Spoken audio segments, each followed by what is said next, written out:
Hey, my name is Ben Stapley. It's great to have you here for a conversation about reopening our physical churches. The best thing about this conversation is it's with church leaders, people involved in the decisions or the conversations, people with skin in the game. The also great thing is we have an all-star lineup of people joining us. We have people in the conversation from leadership, from teachers, digital, creative, multi-site. It's going to be a very robust conversation. And we're going to be hitting two things in the conversation. First of all, if you could rewind the clock and go back 2 months, what would you do differently? As church leaders, we need to be humble and admit our mistakes and also learn from them. So we're going to be sharing some of those mistakes. And then, as we're looking to reopen, what's either part of your philosophy, how you're thinking about this, or your strategy, how you're implementing it. Let's jump in right away from California with Anthony. Answer that first question for us right away. What's something you could do differently, Anthony, if you could rewind time? Yes. Okay. So Anthony, Pastor of Communications here at Saddleback. So glad to be here. Some amazing people on this call. This is a hard question. It really is, because we were learning every single day and really trying to be present as possible, not looking ahead, not looking behind, but really just following what the Holy Spirit was doing in our church and how can we be present, serving our people, helping them stay connected, and mobilizing the healthy while protecting the vulnerable. So I would say if there's one thing, it'd probably be on a personal level, is pacing ourselves. We started off gung-ho, and that was 10 weeks ago. We've been in this quarantine for 10 weeks. It's hard to believe that. And it was at a time where we were celebrating our 40th year as a ministry, as a church. And so we had a lot going on there. Then we're heading into Easter and all the excitement around Easter. And then all of a sudden we had to pivot and move everything digitally. And we literally putting in 12, 14, 16, sometimes 18-hour days, honestly, in those first couple of weeks. And then all of a sudden we were trying to keep up with everything. And so I would say, looking back, I would have probably paced our team better. It wasn't until about 3 weeks ago we even started doing Friday fun days, where we just got together and talked and chat and had fun and did games over Zoom and things like that. Like it's those moments in the hallway where you just miss each other. You don't get to talk to each other. So bringing things like that into our rhythm so we can find our new rhythm is really comes down to I would have paced us a little bit differently. That's helpful. Thanks for sharing that. From a personal standpoint, completely hear you on that. My body crashed up about 4 weeks, and I was bedridden for about 2 days, just recouping because I was going full throttle. Ben, what about you guys out there in Phoenix? What would you guys do differently if you could rewind time? Yeah, Ben Gowell here at CCV in Phoenix. I'm on our executive team.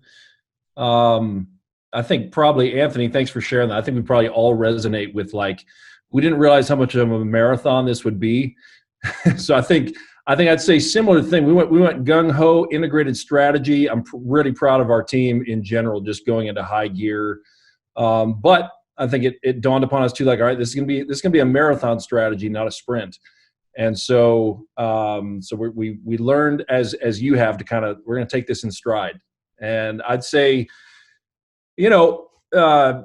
one of the things this forced us to do is really ramp up our online presence, both our online campus, the way that we engage with people.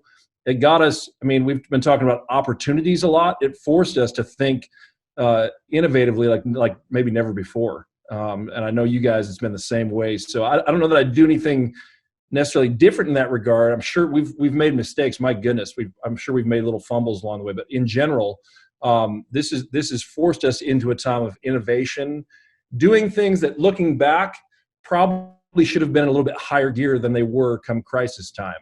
Our online campus, the way that we engaged and pastored people in the digital space, our social media strategy and presence there, all the things that, of course, became so critically important.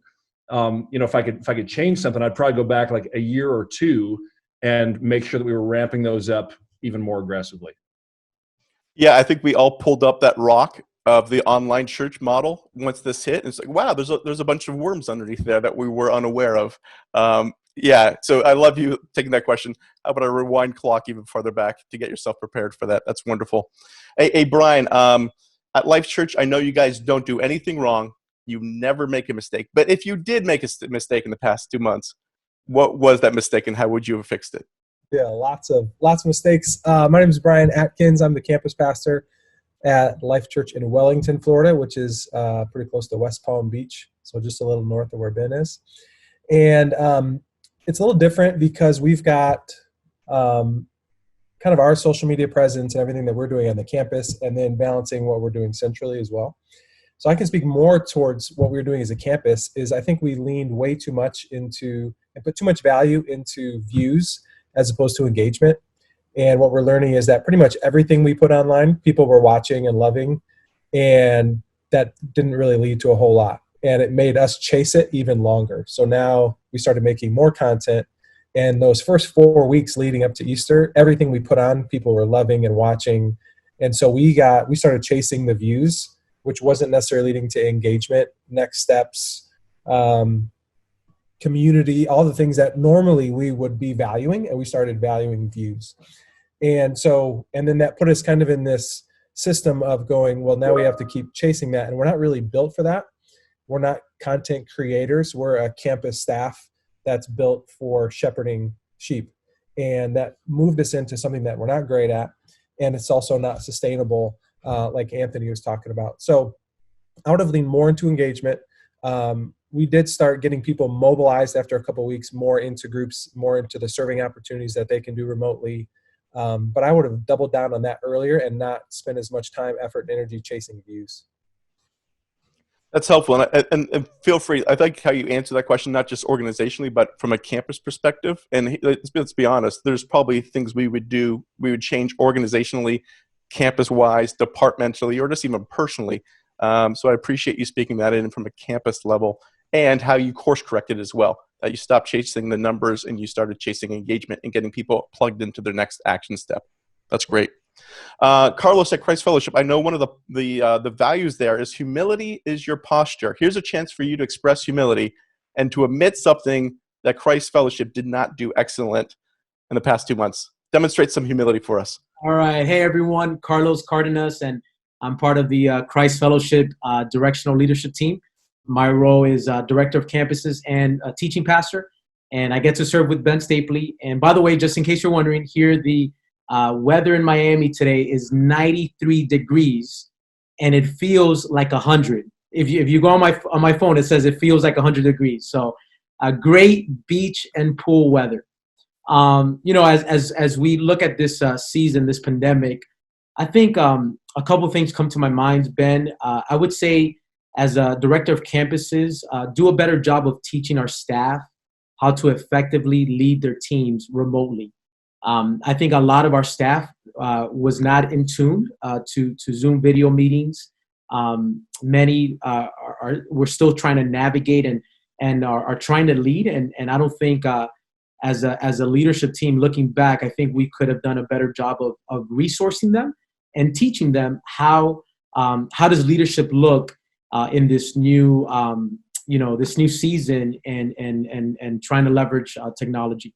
On the side of a campus pastor, we've done over 9,000 personal phone calls through our staffs, through all of our staff, and I think we did a great job of connecting with folks personally, but we could have done a better job of leveraging these Zoom platforms, Zoom meetings, to connect with a larger amount of volunteers at the same time.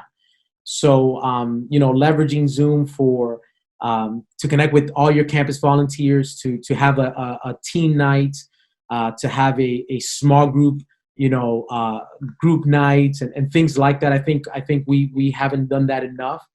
We've only done it like once or twice, and we've seen a great response. Our people want to, stay engaged with us. And lastly, when it comes to the preaching side, I get to preach about every 4 to 6 weeks. I would say preach shorter messages.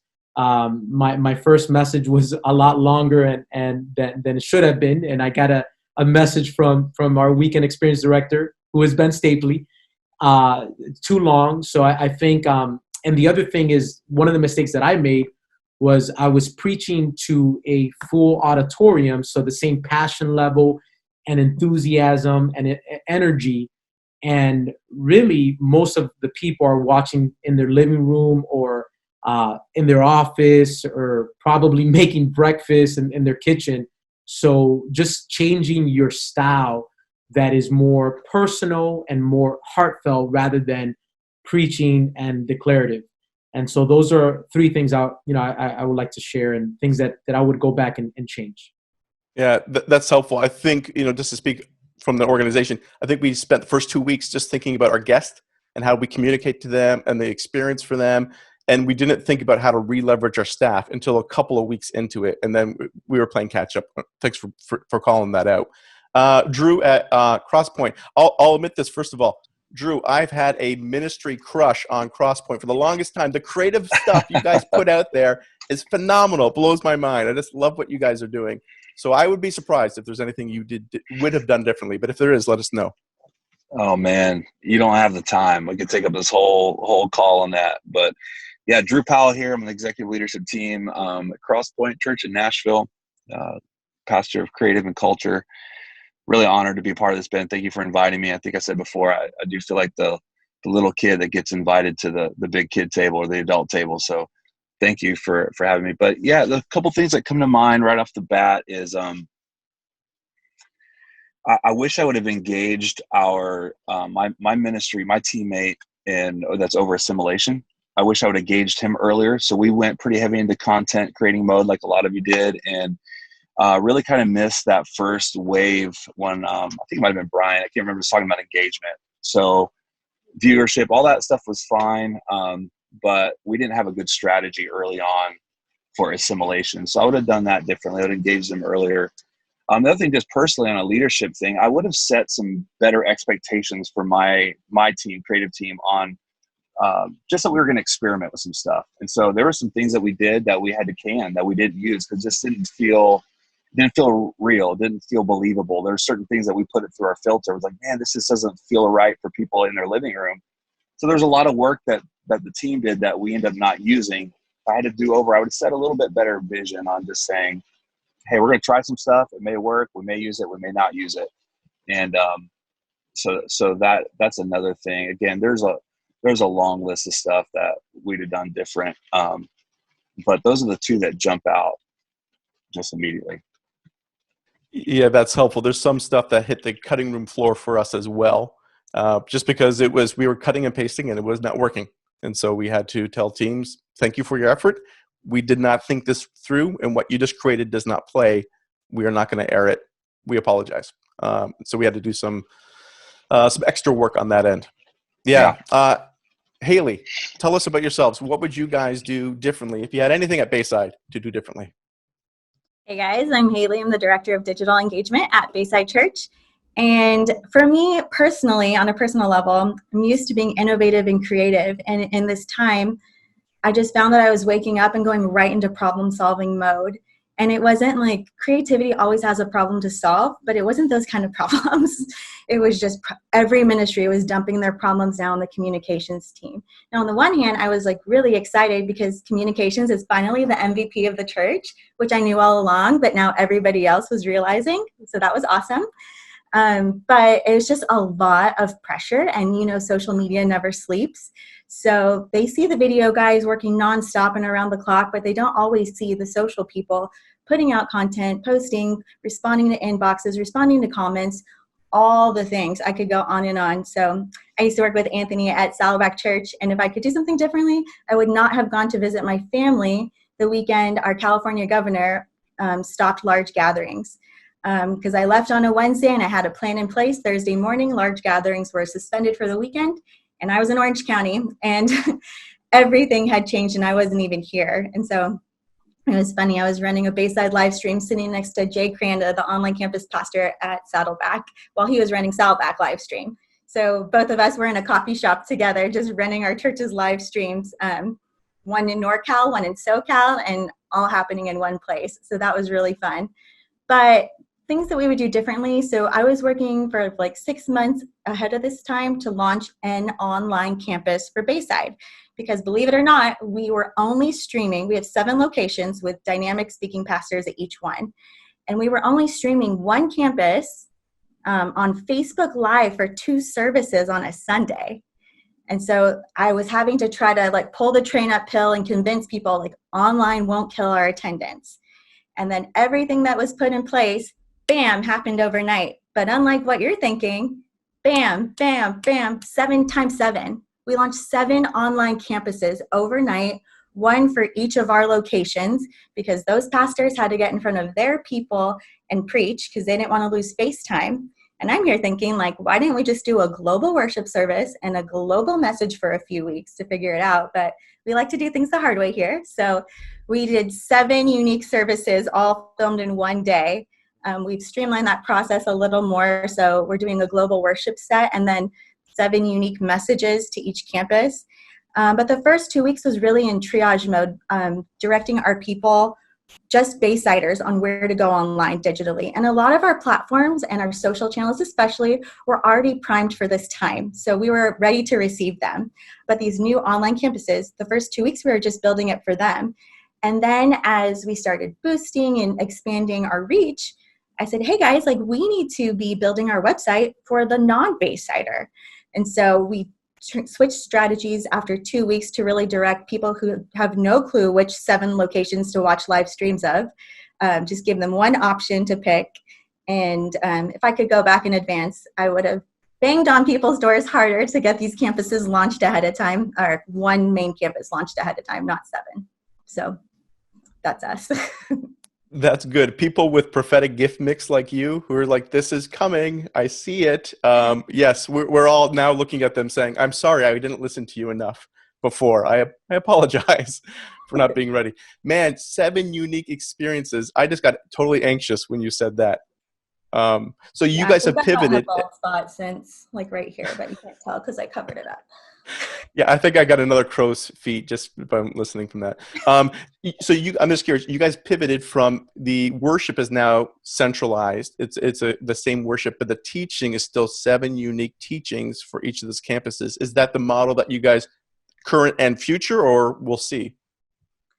Well, Pastor Ray Johnston, our senior pastor, is also helping out our friends at Willow Creek in the moment. So we don't really have his full time. Actually, I think we're filming messages for them and shipping it to them, which is really nice.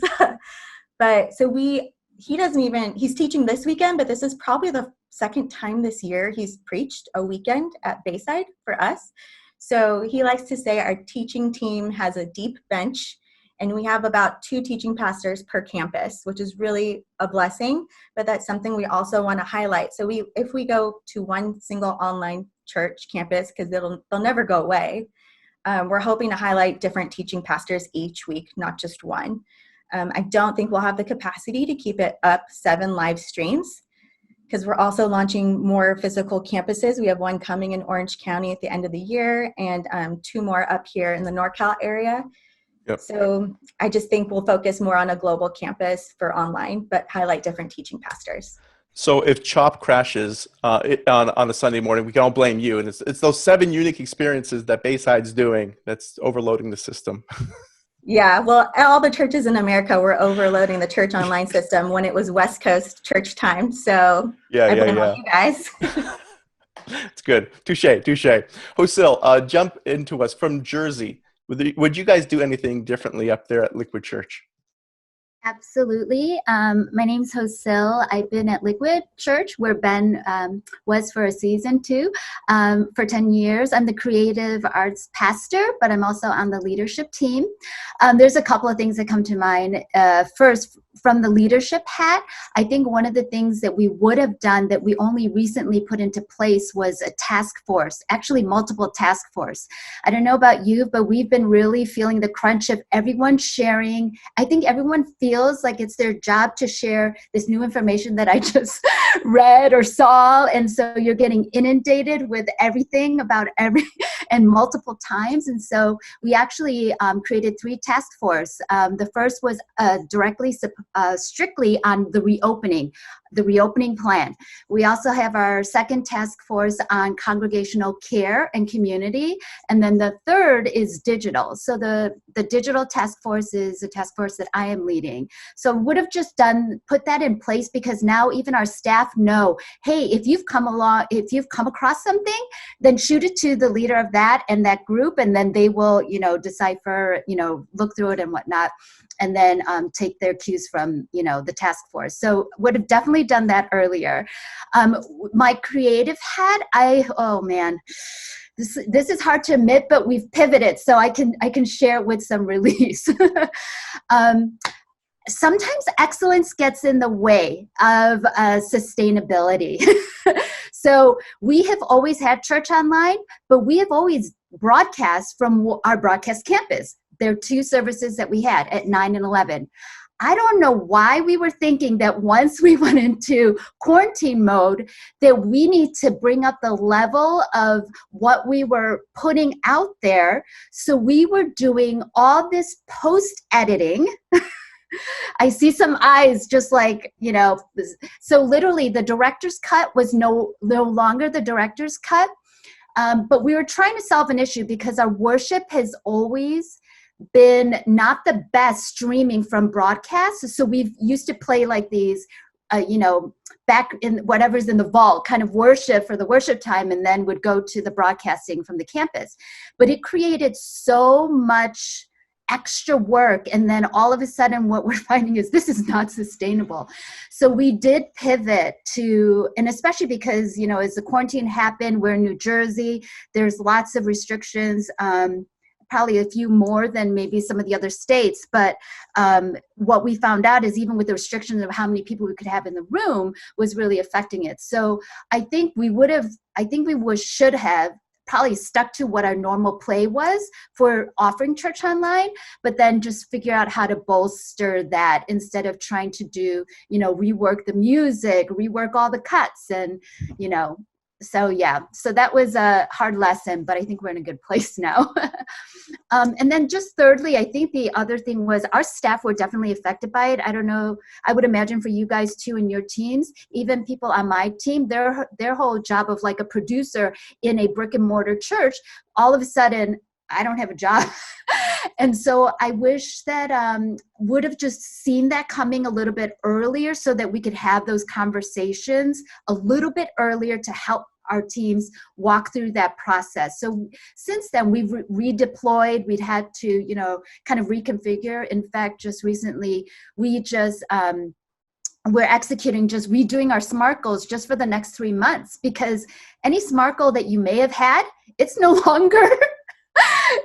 longer existing. And so we're just focusing on May, June, July. Hey, what are the 3 things that you personally are going to work on in your new role, if it has changed or not changed, but most have. Yeah. That's great. I love the task force and how you segmented that. I'm going to totally steal that idea. Because right now we have like our core team, which is about 20 staff members working on all problems. And it's just not the most efficient use of our time at all. And I like your vulnerability there in terms of just sustainability. I know we've kind of been chasing novelty. Like let's change it up this weekend. Let's be recording from a blimp this weekend, and that's just not sustainable. Chasing novelty, and so that's helpful for you to call some of that out. Jumping up into Canada, Jeff, take it away. What would a Canadian do differently? Jeff Brody, lead pastor at Connexus Church, and for us, there's lots that we would do differently, of course. I think for us in the early stage, we got too focused on how are we going to reproduce what we do in church and just move it online, in particular on the service front. So we've been online live for about 4 years, but there was this thought of like, that's what we just need to keep doing. And you realize pretty early on, no, we needed to actually rethink it all. And I think the difference is when you have a physical service and an online service, there's the tension between those 2 things. How do you do something that works for both? And that tension is gone now. And your temptation, though, can be, we just need to keep doing on Sunday what we used to do in a room. And it took us a little while to turn and think, no, actually, let's just rethink everything and what it means to create a service that's reaching unchurched people. And so I wish we'd made that turn sooner. I think in the early days, we spent a lot of energy focused on, hey, how do we sustainably just keep doing the service we're doing? Part of that was out of a fear of what if our entire building gets shut down and we can't get inside, or what if we have to broadcast from home, that kind of thing. I think we got a little caught up in, getting a vault of worship stuff and trying to get ahead of all that. not realizing, hey, 2 weeks from now, we'll throw all this in the trash and rethink everything all over again. So that's a turn I think we would have done. I wish we would have done a little bit sooner. And I feel like now we're only really starting to hit our stride that way. The other thing that's a little different than what other people have mentioned is I wish I'd paid a little more attention to our website earlier. I had somebody on a Zoom call that started to give me website numbers late in April, and they were like mind blowing, and I had no idea. And I thought, man, and they said, yeah, we're doing this little experiment with Intercom. Some of you may use that. And it's like, it's really working well, the chatbot on the site, and we're seeing a lot of opportunity to help people take steps. And we're really ramping that up now. And I really feel during the months of March and April, we really missed the opportunity. It's probably the number one place we see people engage and take steps.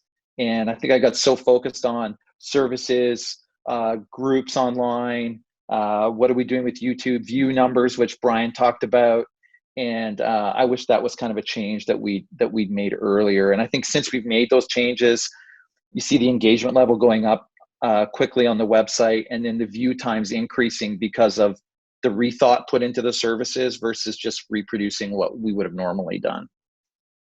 Yeah, that's helpful. We reevaluated our website after we jumped into this, and we thought we were positioned for an outsider, and we looked at that with a fresh lens, and we're like, wow, this is a lot of insider language. It's really geared towards our existing people, not people exploring us, which is oftentimes your first time guest. That's the first avenue they take.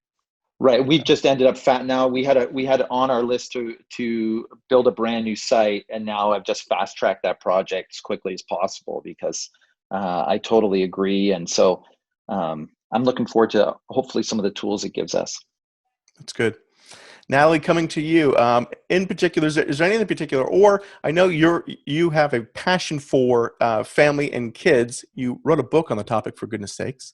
Shout out. Is there anything you would do differently, and especially light of family or kids at the meeting house, if you could go back in time? Yeah, so my name is Natalie Frisk, and I'm the curriculum pastor at the meeting house up in the Toronto area. And I'm also a lead pastor of a campus, the Meeting House Brantford.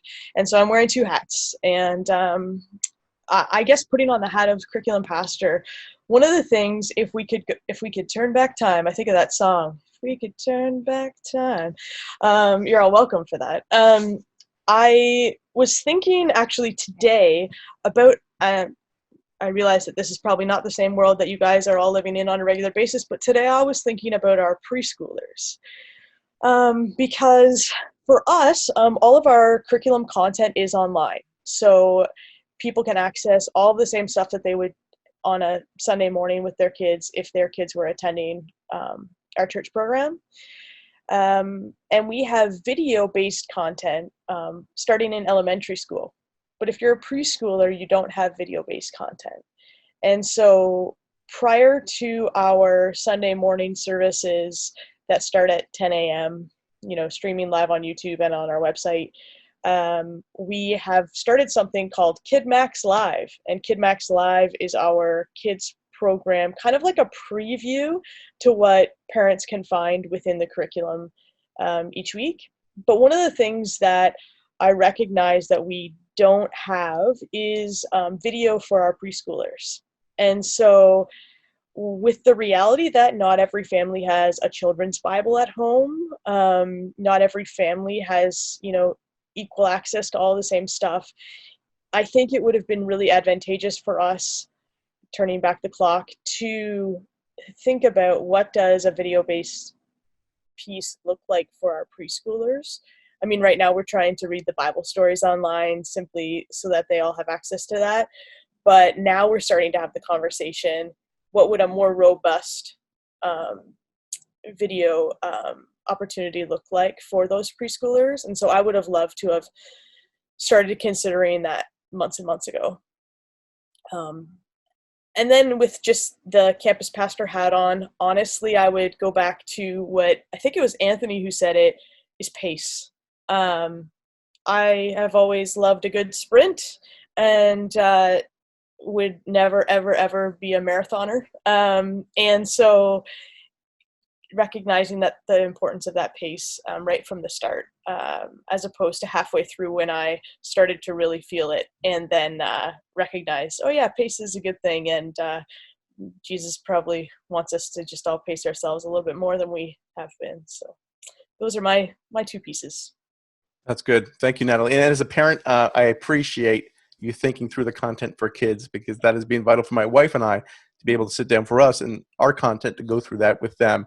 It's been a game changer for us, so that the spiritual vitality is for everybody in the family during the season. Can I add just a little piece in there, Ben? Yeah. Sorry if you don't mind. Yeah. I think the one little piece I would add is that it seems as though a lot of parents have been over-contented. They've been super saturated with content. And as much as I am a content developer for that, the reality is I think a lot of parents just need to hear, you're doing a really great job. This is hard. Like, good on you. And so whatever we can do as a church family to just virtually pat parents on the back, I think is the best possible thing we can do right now. Yeah. Thanks for that. That's helpful. You're doing a great job, Ben. Thank you. As a parent. You haven't seen our house. I don't know. I'm going to hold that back. Doesn't matter. Are your kids breathing? You're doing great. Doing great. Keep it up. Keep it up. Hey, let's jump in. Tim, round out this conversation here. How would you guys have changed things at Southeast? Yeah, I'm Tim Hester. I'm the executive pastor at Southeast Christian Church. So you can imagine we were in the middle of a senior pastor transition. We were 10 months in. So we were totally into some really good forward cultural upheaval. So there isn't any area of our church that we weren't kind of digging into in the first place and deciding, is that going to be our future, or are we sticking with our past, and that type of thing. And so lo and behold, in the middle of that, here comes this thing. So a couple of things that we would have definitely done different is, number one, we would have had a pandemic plan. We would have actually, because guess what? There's data out there that says you need to have one of those, and nobody ever does it until you need it, right?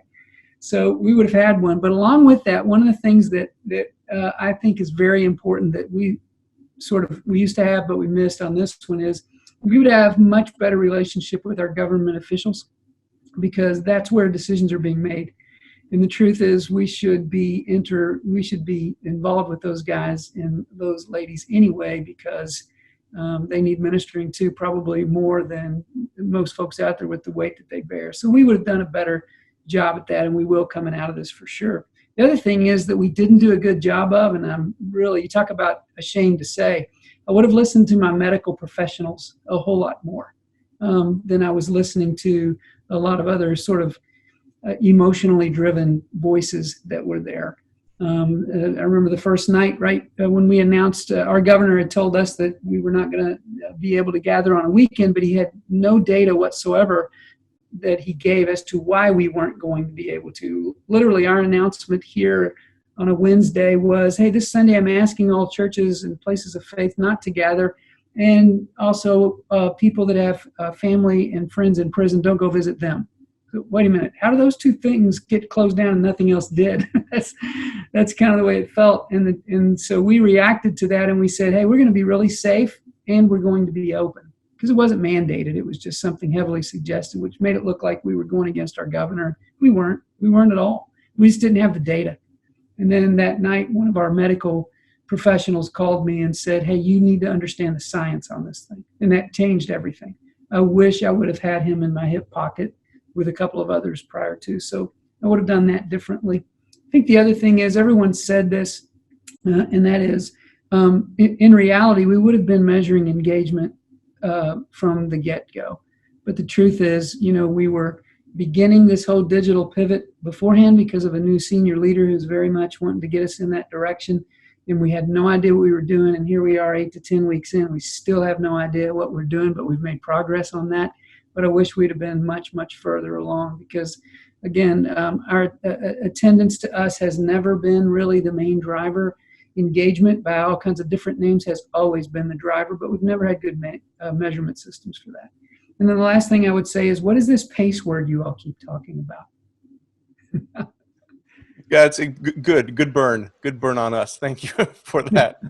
Yeah, I think that's helpful, not only for now, like what again, this conversation is because the lessons we're learning now, we might have to relearn again if we don't call them out.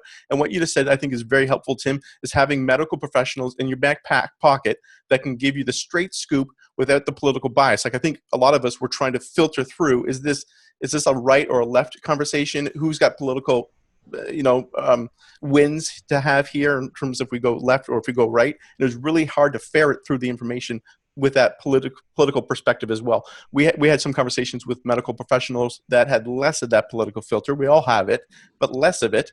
And that helped to give us some additional information to process through. So I think that's helpful, especially if there's a second round of this, to call that out now. So thanks for mentioning that.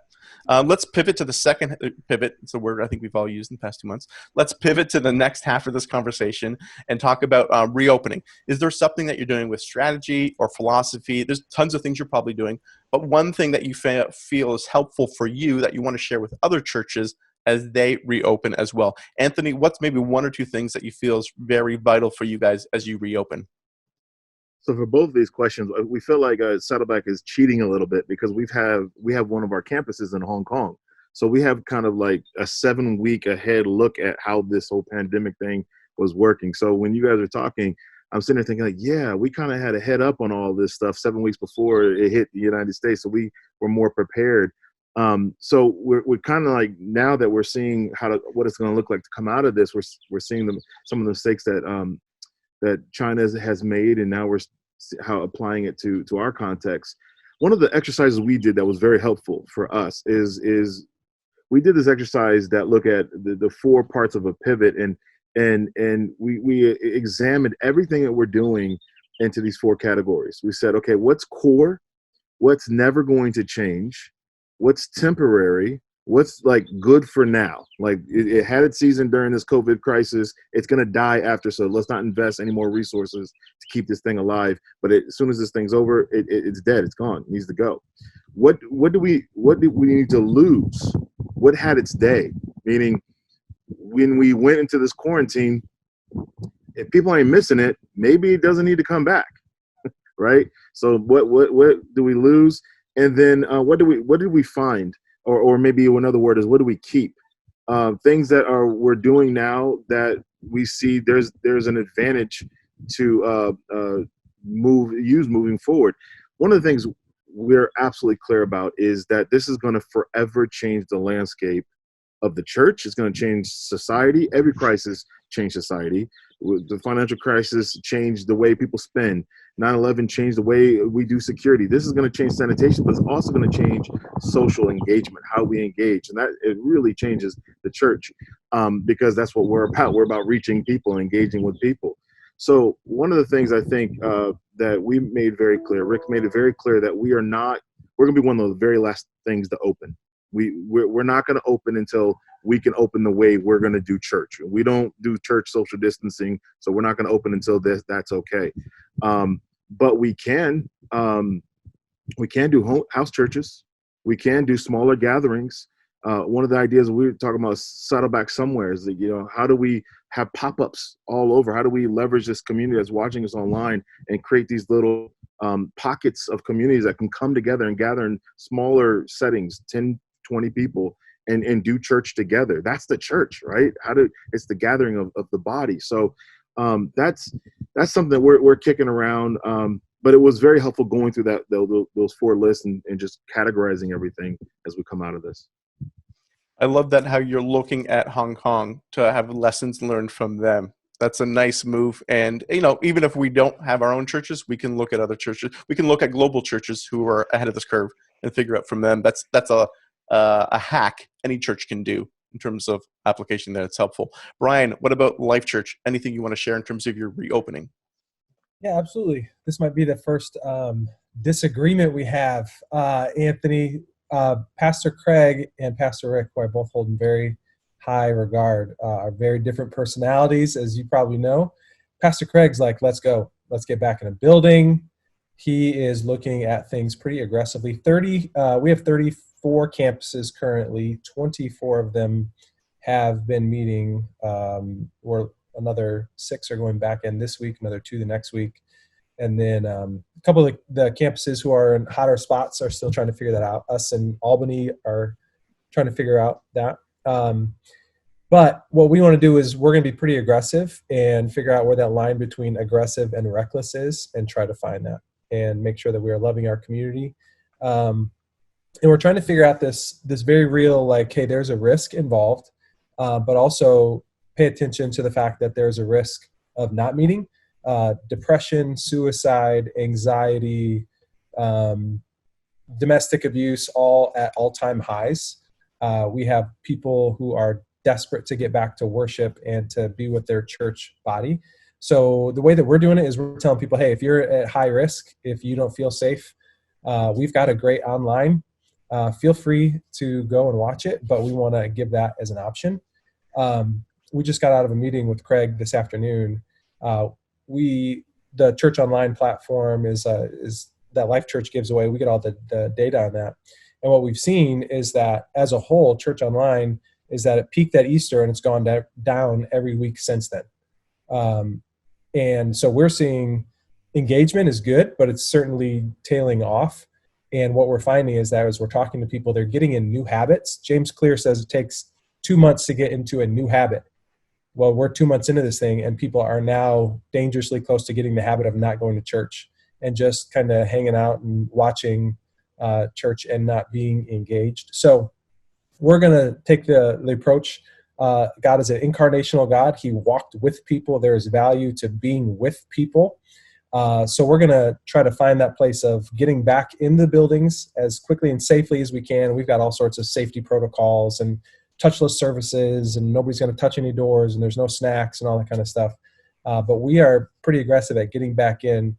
And so far, we are having people come back. They're not coming back at the same rate, but each week we do it, we're adding more people. That's great. I need to pump the brakes here. To me, this is a bit of a holy moment. There's ends of the spectrum here, right? There's like churches who would have never closed and churches who are never planning to open again. And those are probably ends of the extremes that we'd all say those are unwise. But the vast majority of us are in this wide space in the middle here of trying to figure it out. And I'm sure, like you, I've seen a lot of stones being thrown with your philosophy is wrong and my philosophy is right. And there are two great churches here at the table with two great leaders and teams thinking this through with different opinions, but are both godly and wise. And we're able to come to a disagreement and say, that's right for you, but this is right for us.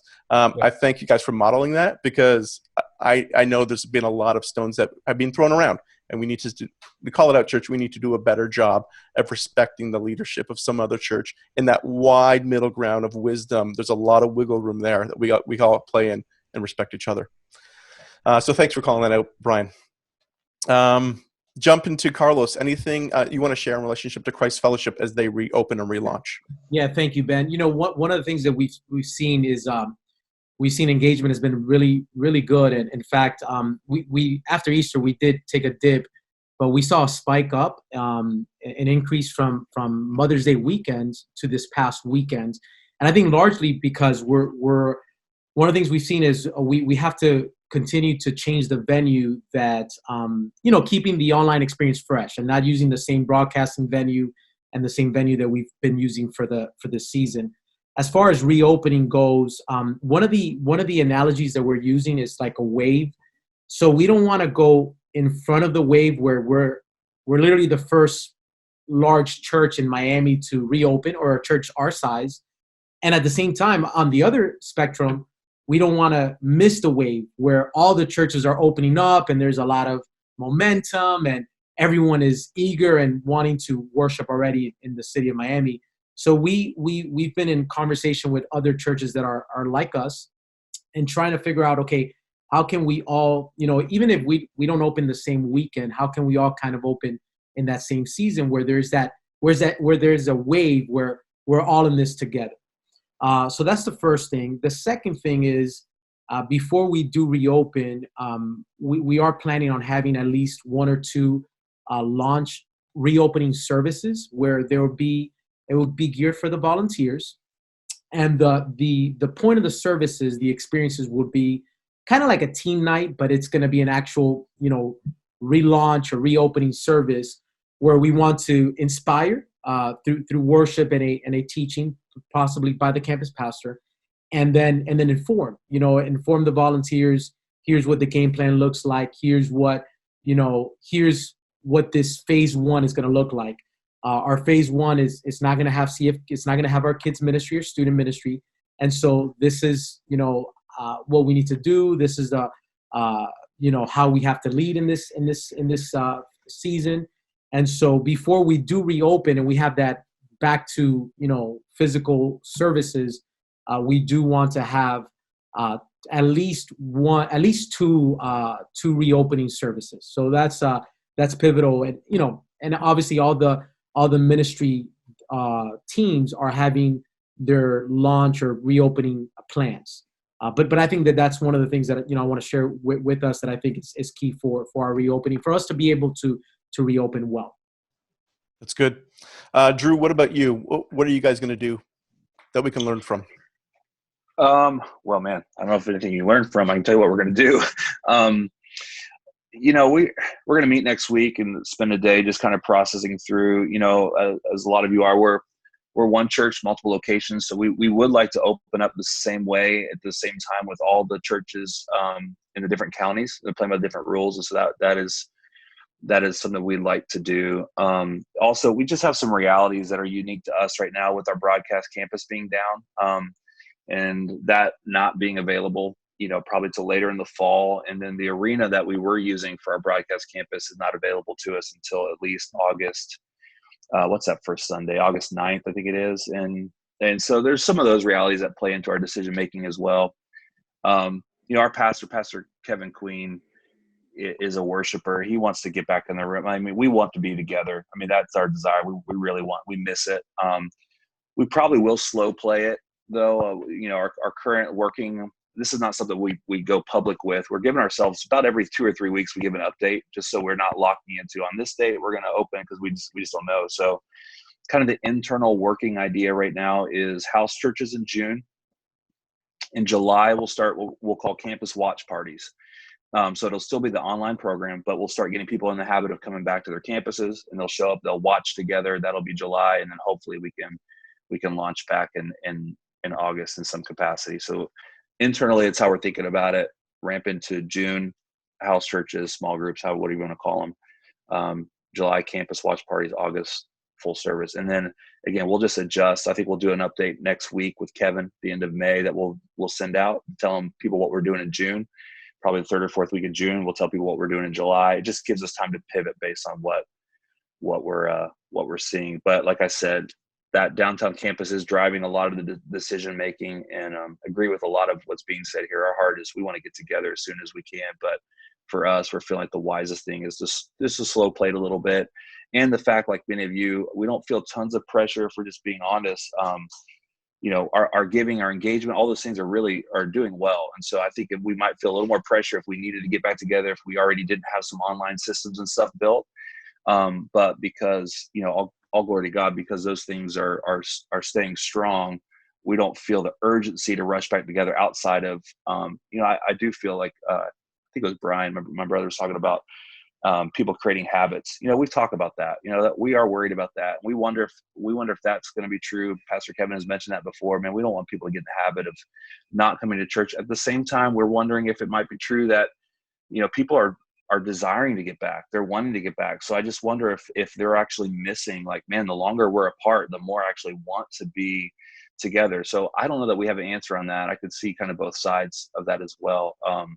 But that's the current plan. Check with me next Wednesday afternoon, and I can I can update you on how that changes. My teammates on the lead team are like, Drew, what are you talking about? We haven't talked about this yet. So that's kind of the working idea. Yeah, we just sent out communication today about, hey, we know we're going to be exclusively online for the rest of this of May and June. What are we doing in July? We have no idea yet, but we'll tell you mid-June. And so we're trying to tell those people as much as what we know, and then when they're going to get that next wave of communication. Haley, what about you guys? What's something that you can share in terms of your strategy or philosophy for reopening? So we've been really blessed to always be in communication with medical experts and authorities in our community. We're right by the state capitol in Sacramento. So we've had some intel and information ahead of time, and California has been a little more on the forefront for the United States as well in terms of closing. And what's being allowed. And so I can see, it's funny, I see both sides. My sister used to live in Oklahoma, like the home of Life Church. So everybody lives socially distanced out there. And yeah, why wouldn't you get back together? There's not a whole lot else to do. But Life Church is definitely one of the destinations you would visit if you are there.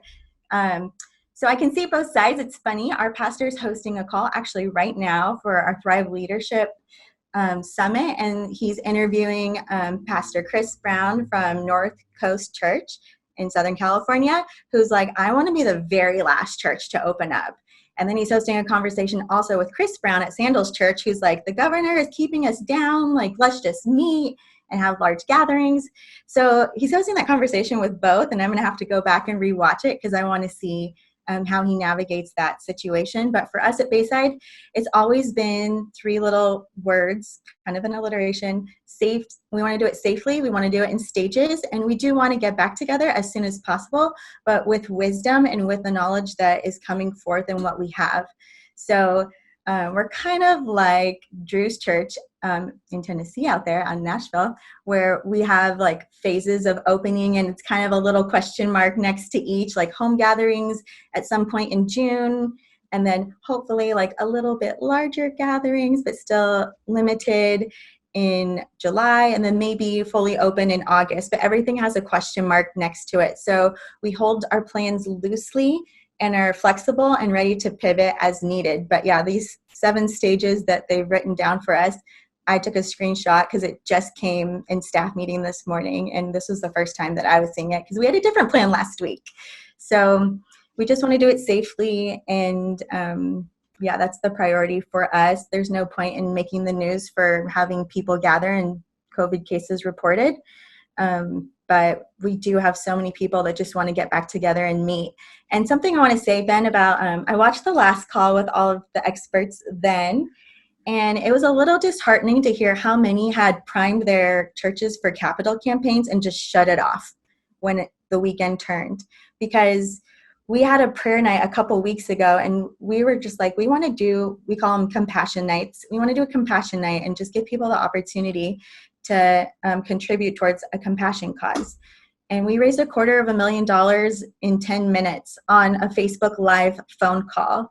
And so I think, like, yes, a lot of people are out of work, but a lot of people just want to help. And it's our job as a church to facilitate that and give them the opportunity. You have not because you ask not. And God is so much bigger than this COVID crisis, and he can move mountains. We just need to use the tools at our disposal to give people the opportunity. So I just felt it was on my heart to say that. I do have to hop out of the call, but I'm going to log back on when you post it to watch and hear everyone else's responses. Thank you for sharing that, Haley. I will say goodbye to you. And as you're logging off, I'll pivot off that. Yeah, one of the things we've been wrestling with is how to help people not just come and be consumers, but contributors. And when we say contributors, not just financially. Financial is an aspect, but contribute in different ways to the experience and what's going on. Thank you for sharing that. That was super helpful. Thank you, guys.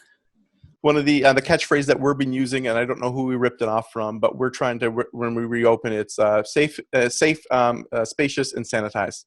That's the alliteration that we're landing on right now. Hosil, let's jump to you guys up there in New Jersey. What are some gold nuggets you have for us as you guys look to reopen? They're nuggets. I don't know if they're gold. I'll say this. We were leaders in closing. We actually decided to close, not hold services even before the governor had instituted, hey, closing. But we decided as a leadership team that we were going to be laggards in opening. And the reasoning behind that is that we really feel strongly that if kids ministry can't open, then we don't see the benefit of actually being able to open for adults. And so, because they kind of go hand in hand. We also have in New Jersey, it's the highest population for autism. And so we have a lot of special needs families. And so they are also very vulnerable with their immune systems. And so there's all sorts of, we're just trying to be cautious, careful, safety, and all of that. The other thing too is like kids are like the least social distancing creatures So I don't even know how we would do kids ministry, trying to, make sure that everyone's keeping their space and whatnot. I don't know if we saw recently in Central Park, because there was an issue where they had opened up the park in New York City, and people were like sitting all next to each other. The next day, they literally drew these 8-foot circles with like spray paint or chalk, and wouldn't you know it, all 6 or 8 feet apart, literally people stayed in their circle. It was an amazing image. Maybe we'll have to resort to that, but certainly one of the decisions that we made was that we weren't going to open until kids ministry could open along with us all at one cohesive time. The interesting thing is we have 7 campuses and 4 are portable. The 4 were in schools. And so right now, all the schools, pretty much it's going to be not until September. We don't even know will they continue to lease to us? Will they, there's all these questions. And so we've been looking back to like hotels, could we start, some conversations now in the planning of, but so many of those organizations as well have minimized their staff. So maybe they come in once a week. So it's just really hard right now trying to even plan, but we're kind of doing a couple of best case scenarios. And then I think the other piece that we're thinking of in order to make church happen, our volunteer teams, right? They literally are the engine that's making all this happen. And so just really trying to think through even how they're feeling about it. Because we just know that people aren't going to just come from online church to, oh, I'm back in. It's going to be kind of this gradual pull of percentages of people feeling comfortable enough to do that. And so we're just trying to think through all those things. And I don't know if we necessarily have an answer, but I know for one thing, we're going to hold on to opening when kids can open at the same time. I think there could be like a whole conversation of just how we do children's ministry moving forward. Like, Natalie, I would love to talk to you. I hear church leaders saying, like, I love kids, but I don't know how to love them in this new reality. Like, I don't know what that looks like. I'm wrestling that through. Thanks for bringing that up. For us, in terms of the volunteerism, to touch on that, we put out a survey to our congregation, and we said, hey, tell us when you're ready to volunteer. Right away. A couple of weeks after the shelter at home has been lifted, and a couple of months after that. And it was a third. Third were ready to come back right away. The people who are completely bought in. A third of people saying a couple of weeks, and a third of people a couple of months. And so that told us we are reopening whenever we do with a third of our volunteer base. What does that look like? How do we execute church with a third of our volunteers? That's super helpful to call that out. Just one thing I just want to add, like one of the things, because we talked about, we wish we had an emergency plan, us too, right? But who can plan for this emergency? One thing that we decided to do really early on was to start documenting. So we literally have been documenting for disaster response specifically for this, because it's kind of hard to sometimes go back to what were all those things that we were thinking about. So I just encourage you guys to be documenting if you haven't started that yet. Tim once told me, you write it down to pass it down. So that I've taken that to heart. I know that's the liquid way. I appreciate that. Let's pivot back up to Canada. Jeff, what about you guys? What are some things you're doing at Connexus? Yeah, I mean, I'm not sure how helpful it will be, but we're basically at this point, I know now that a number of our colleges and universities are already going online for first semester. They're announcing that now. And we're hearing no large gatherings until there's a vaccine. And so for us, it's a bit of a different situation. That's definitely the rumor we're hearing. And so I think for us, I look at a couple of ways. One is I'm asking the question, what's the decision we make if we knew we would never reopen our building? Is one of the questions we're asking. So, okay, kids ministry, maybe what you've done, you thought is temporary, but let's say it was forever. What's the decision we would make? Realizing that it could be 2021 before a vaccine's available. And so if that ends up being what happens, in the meantime, we're having a conversation about, hey, there's tons of opportunity to reach people online. There's tons of opportunity to and we're reaching all kinds of people. Do we want to geographically target that a little more strategically online if we're going to be doing this long term for the coming year? And then we think there's tons of opportunity there as we communicate that and we move to reaching even more people online and positioning ourselves in a better way. then the question becomes, you got to communicate it carefully, because you don't want to undervalue the gathering part of things. That's the danger, is you undervalue gathering. And so we're looking at ways to champion the gathering locally. So what does it mean to create great gathering experiences for groups? What does it mean to create great gathering experiences for volunteers on smaller scales? So people continue to see the value of gathering, but we continue to achieve our mission of reaching unchurched people. I think, Brian, as you were sharing, I agree 100% on the habits side of things. And unfortunately, we're going to be well beyond, those weeks. And so looking, okay, well, what will this mean for us? And then as far as when we do reopen, we're putting some things in place that most of you are, just in case we do reopen, but we know it won't be in the immediate. And we're going to have the ability to learn from our neighbors, in particular from the South. And so we're watching our friends at Life Church and our friends down in the state of Georgia, and learning a lot about staged opening and what that looks like. But that probably won't be an opportunity for us in the near future, but we see tons of opportunity to reach people online. And so for us, it means, just repositioning what we do with our facility, with our staff. Do we continue a second restructure plan and look at, okay, what does it mean to reach people into the future if it were for the coming year? So we're in a bit of a different situation than you are, and maybe gathering will come sooner, but it won't be soon. It might come sooner than a year, but it won't be soon. And so that's the way we're looking at it. Yeah, Jeff, we will always be your guinea pig. America will always be the guinea pig for Canada. Feel free to look at us and learn all of our mistakes. It often feels like it's the other way around. So this time we get to learn, look at you guys as a guinea pig. So that's good. Very nice. Natalie, what about you? What's something that you guys are practicing as you guys reopen? Yeah, so similar to Jeff, right? We are in, I believe one of our senior pastors is calling it this liminal space that we find ourselves in. A nice way of saying we're just in limbo and we're waiting. But in the meantime, as Jeff said, we're also finding some really incredible opportunities to engage online.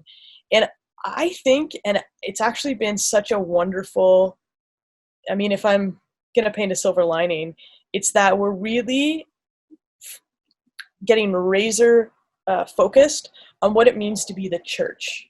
The church is the body of Christ and not the church as a Sunday morning gathering.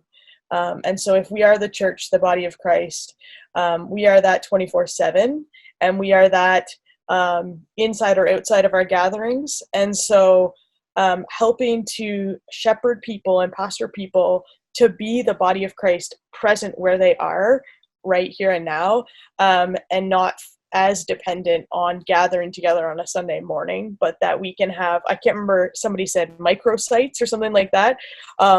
We have always had this model of Sunday morning gathering for a service, and then midweek home churches. So all of our home churches are still gathering on Zoom calls or Skype or Google Chat or whatever. And while we're probably a long time, as Jeff said, until we can gather together for a large corporate worship time, we also meet in movie theaters. So yeah, we do as well. So we're in the same boat there. That's like a cesspool of disease on the best of times. Thank you to our who we rent from. We are talking about, okay, what does it look like perhaps to be able to gather in those really small groups beyond our home churches? We have inside of our home churches huddles. Huddles are about 3, 4, 5 people. Well, what would it look like to huddle together even on somebody's driveway at this point? We're allowed gatherings in Canada up to 5 people if you socially distance. And so we're talking, okay, what does it look like to get together, somebody with a guitar playing some worship music?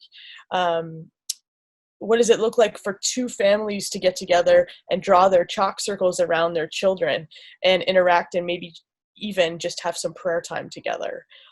Those could be some wins as we move forward, but recognizing we're a long time until we have those large gatherings. One thing I'll just add that has been floated for us as we assume a staged approach at some point will come into play. We've been talking about what does it look like for us to find locations that are like mid-sized locations. So as opposed to going back to our full venues, because we've been renting, of course, some theaters, what does it look like to find a place that is a smaller version of that? So when 50 people can gather together. How do we gather with 50? Well, we have never thought about gathering for 50. And so we are actually just looking right now as to what exists and making, a few different contingency plans so that we can plan as things are wise to move forward with. Super helpful. Thank you for sharing that. Get your chalk out now, Canadians. It's happening. I love it, Natalie. Tim, round us out on this conversation topic. Close us out. No pressure. No pressure. You're the last one to talk on it here. Drop the mic for us. No pressure, and we're 12 minutes late, so that's about all I got to say about that. I think we're all in the same boat, so I'll try to just rapidly go through kind of what our thoughts are real quick for you. First of all, we've been having what we call on Wednesday night Facebook Live family gatherings for each campus. Each campus has their own Facebook space, so they do family gatherings, and those have been growing in engagement every single week. So that's been really cool, and we're going to continue to do that. The other thing is we're using this language intentionally, as it sounds like all of you are, regathering. We've never quit meeting as a church, but now we're going to regather as a church, so that people see that nothing's really changed in terms of us being a family. In Kentucky right now, as of this Friday, we will be able to meet in groups of 10 or less, socially distanced. So this weekend, we're going to be talking about people who have families that are less than that in size can invite other families over and socially distance and have watch parties together in each other's homes. And then the other thing is in July, we're going to be allowed to meet in groups of 50 or less. And that's to Natalie's point about larger groups. So right now, what we're thinking about doing is encouraging watch parties in bigger venues, but we're going to leave that up to our people to select those. For instance, a lot of neighborhoods, of course, have clubhouses they can meet in. They can go to other venues. Each one of our campuses this next week, we're going to do an inventory, if you will, of all the different rooms that are in campuses that we can meet in, have watch parties on campus, so we can encourage on-campus and off-campus watch parties. Our challenge is that our main broadcast campus sanctuary is really, really big, and it would be a terrible experience for people to walk in. And yet our elders have decided that we want to be unified when we do reopen, that we all reopen together, because we're all geographically fairly tight. Furthest distance to one of my campuses is 50 miles. So if we open one of our campuses in a neighboring state like Indiana, who has much more liberal capabilities of meeting even now, then we would have a line from people in Kentucky crossing the bridge to go over there and meet at their campus, and it would blow up that experience as well. So we decided we want to be united in doing that. The other thing that we're planning to do right now, or we're looking into, is some outdoor venues so that we can do some off Sunday morning meetings outdoors, so that we can just get people in the habit of coming together, whatever size crowd we can get together and safely be together. And then the last thing is we're also trying every week to have something missional that our people can connect with, but the way they connect is they have to come to campus to either pick up supplies, donate supplies, or in some way come together in smaller groups to get missionally connected and then go and do that thing that we're encouraging them to do. Some of them are very simple, things like come and pick up maybe some addresses and some stationery to write to folks that are in long-term healthcare facilities that can't get out. We did an Adopt a Grad program for all of our 2020 high school and college age grads that need to have cards written to them of congratulations. And so we overwhelmed them with gift baskets. But they had to come to campus, get those supplies, and donate them. So those are some of the things that we're trying to do until we can figure out how we're going to get to regather like we always did. Thanks for jumping into this conversation with church leaders. Hopefully, you learned a couple of things. For myself, I learned that it takes humility to grow. I also learned a couple of best practices in relationship to reopening our physical campuses.